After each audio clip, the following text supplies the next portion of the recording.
ಸಾಂಪ್ರದಾಯಿಕ ಆಹಾರ ಪದ್ಧತಿಯನ್ನ ರೂಢಿಸಿಕೊಳ್ಳಿ ಮೋನಮ್ಮ. ಸಿಂಧನೂರು ತಾಲೂಕಿನ ಕೆಹೊಸಳ್ಳಿ ಗ್ರಾಮದ ಅಂಗನವಾಡಿ ಕೇಂದ್ರದಲ್ಲಿ ಮಹಿಳಾ ಮತ್ತು ಮಕ್ಕಳ ಅಭಿವೃದ್ಧಿ ಇಲಾಖೆ ಹಾಗೂ ಪ್ರಾಥಮಿಕ ಆರೋಗ್ಯ ಕೇಂದ್ರ ತುರ್ವಿಹಾಳು ವತಿಯಿಂದ ಶಿಶು ಅಭಿವೃದ್ಧಿ ಯೋಜನೆ ನಮ್ಮ ನಡೆ ಸುಪೋಷಣದ ಕಡೆ ಪೋಷಣ್ ಅಭಿಯಾನ ಯೋಜನೆ ಅಡಿ ಪೋಷಣ ಪಕ್ವಾಡ 2024ರ ಕಾರ್ಯಕ್ರಮ ಜರುಗಿದೆ.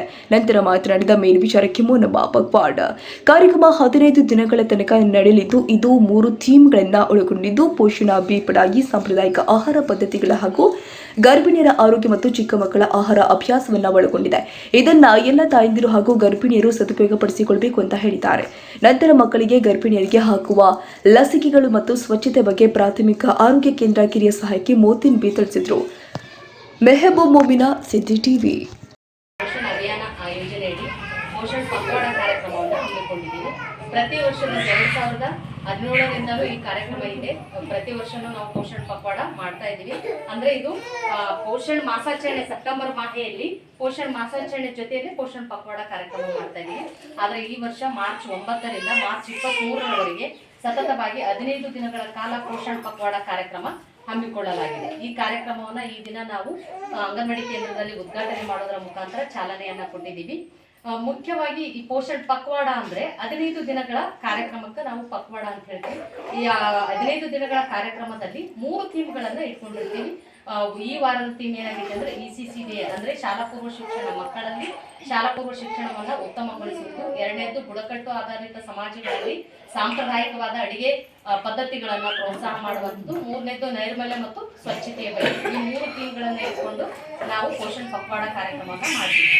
ಪ್ರತಿ ಸಭೆಗಳಲ್ಲಿ ನಾವು ನಿಮ್ಗೆ ಹೇಳ್ತಾ ಹೋಗ್ತೀವಿ ಸ್ವಚ್ಛತೆ ಬಗ್ಗೆ, ಮತ್ತೆ ಚುಚ್ಚುಮದ್ದು ಕಾರ್ಯಕ್ರಮಗಳ ಬಗ್ಗೆ, ಮತ್ತೆ ಮಕ್ಕಳ ಪೋಷಣೆ ಬಗ್ಗೆ ಹೇಳ್ತಾ ಇದ್ದೀವಿ. ಈ ಸರಿ ಸ್ವಲ್ಪ ಭಿನ್ನವಾಗಿ ಹೇಳ್ತೀವಿ ಈ ಸರಿ. ಯಾಕಂದ್ರೆ ನಾವು ಮುಖ್ಯವಾಗಿ ಈ ಎಜುಕೇಶನ್ ಪದ್ಧತಿ ಏನೈತೆಲ್ಲ, ಶಿಕ್ಷಣ ನೀತಿ, ಈ ಶಿಕ್ಷಣ ನೀತಿಯಲ್ಲಿ ಅಂಗನವಾಡಿ ಕೇಂದ್ರದಲ್ಲಿ ಬರುವಂತ 3 ರಿಂದ 6 ವರ್ಷದ ಮಕ್ಕಳನ್ನು ಕೂಡ ಸೇರಿಸಿಕೊಂಡಿರುವುದರಿಂದ, ಶಿಕ್ಷಣ ನೀತಿ 2020ರಲ್ಲಿ ಸೇರಿಸಿಕೊಂಡಿರುವುದರಿಂದ 3 ರಿಂದ 6 ವರ್ಷದ ಮಕ್ಕಳಿಗೆ ನಾವು ರೂಢಿಗತವಲ್ಲದ ಶಾಲಾ ಪೂರ್ವ ಶಿಕ್ಷಣವನ್ನ ಮೊದಲಿಂದಲೂ ನಮ್ದು ಸೇವೆ ಇದೆ. ಇನ್ನು ಸ್ವಲ್ಪ ಪುಷ್ಟಿಗೊಳಿಸುವ ನಿಟ್ಟಿನಲ್ಲಿ ನಾವೆಲ್ಲರೂ ಈಗ ಆಕ್ಟಿವ್ ಆಗಿ ಚಟುವಟಿಕೆಗಳನ್ನ ಮಾಡ್ತಾ ಇದ್ವಿ. ಇಲ್ಲಿ ನಿಮಗೆ ಗೊತ್ತಿರ್ಬೋದು, ಬೆಳಗ್ಗೆ ಒಂದು 4-5 ಜನ ಬಂದಿದ್ರಿ. ನಾವು ಏನೇನು ಚಟುವಟಿಕೆ ಮಾಡ್ತೀವಿ ಅಂಗನವಾಡಿ ಅಂತ ಪ್ರಾಕ್ಟಿಕಲ್ ಆಗಿ ನೋಡಿದಿರಿ. ಇಲ್ಲಿ ಕೆಲವು ಡಬ್ಬಿಗಳು, ಚೀಲಗಳೆಲ್ಲ ಕಾಣುತ್ತೆ ನಿಮಗೆ.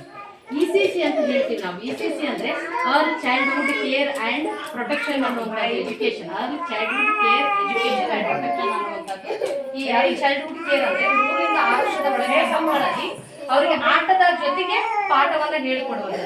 ಈಗ ಕಾನ್ವೆಂಟ್ಗಳಲ್ಲಿ ಹೋದ್ರೆ ಡೈರೆಕ್ಟ್ ಆಗಿ ABCD 1, 2, 3 ಹೇಳ್ಕೊಡ್ತಾರೆ. ಬಟ್ ನಮ್ಮ ಅಂಗನವಾಡಿ ಕೇಂದ್ರದಲ್ಲಿ ಹಂಗಲ್ಲ. ಮಕ್ಕಳು ಖುಷಿ ಪಟ್ಟು ಆಟದ ಮುಖಾಂತರ ಪಾಠವನ್ನ ಕಲಿಯುವಂಥದ್ದು.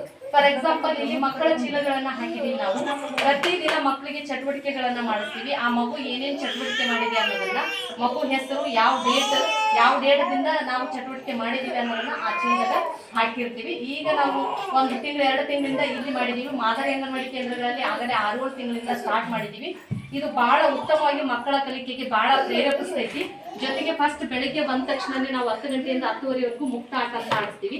ಮುಕ್ತ ಆಟ ಅಂದ್ರೆ ಇಲ್ಲಿ 5 ಮೂಲೆಗಳನ್ನ ಮಾಡಿರ್ತೀವಿ. ಒಂದು ನೋಡ್ಬೋದು ನೀವು, ಅಲ್ಲಿ ಗೊಂಬೆ ಮನೆ ಅಂತ, ಚಿತ್ರಕಥೆ ಪುಸ್ತಕ, ರಚನೆ, ಜೋಡಣೆ, ಸೋಣಿಕೆ ಬಾರ್, ಹೇಳಿಕೆ, ಈ 5 ಮೂಲೆಗಳಲ್ಲಿ